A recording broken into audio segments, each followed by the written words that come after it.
Okay, let me show you how to make a 3-stitch buttonhole. This buttonhole I use on my cupcake pattern. I've already done one in this strap here, and I'm ready to do my second buttonhole on the next strap. The cupcake pattern requires you to knit 2 before starting your buttonhole. So when you're ready to start your buttonhole, the first thing we need to do is reinforce the edge stitch.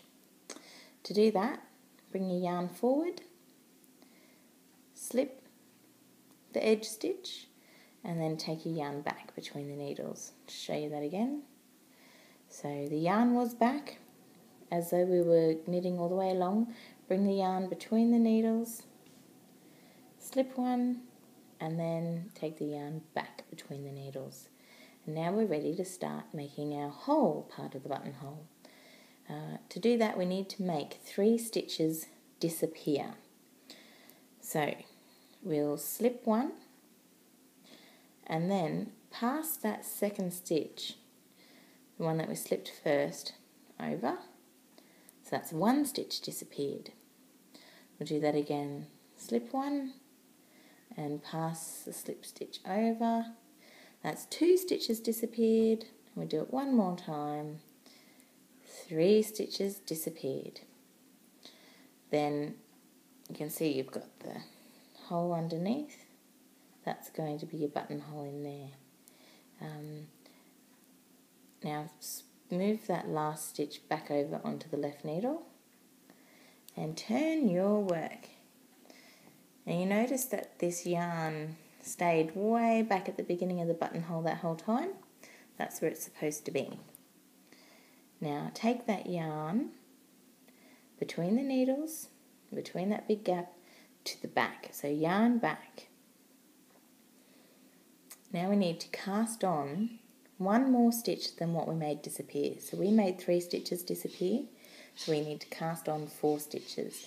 You can do that either with your usual cable cast on or the backward loop method, which I have a demo for. If you're looking for a way to cast on in the middle of your work, check out my backward loop cast on. So 4 stitches need to go on. That's 1,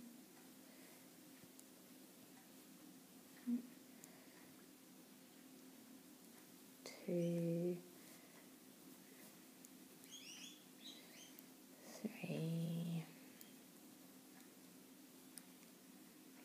4. Okay, and then I need to take the yarn. Okay, that looks nice. So now we turn,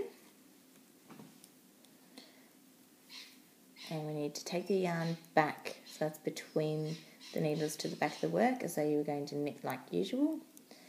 And we need to make 1 stitch disappear, and in doing that it'll reinforce the second edge.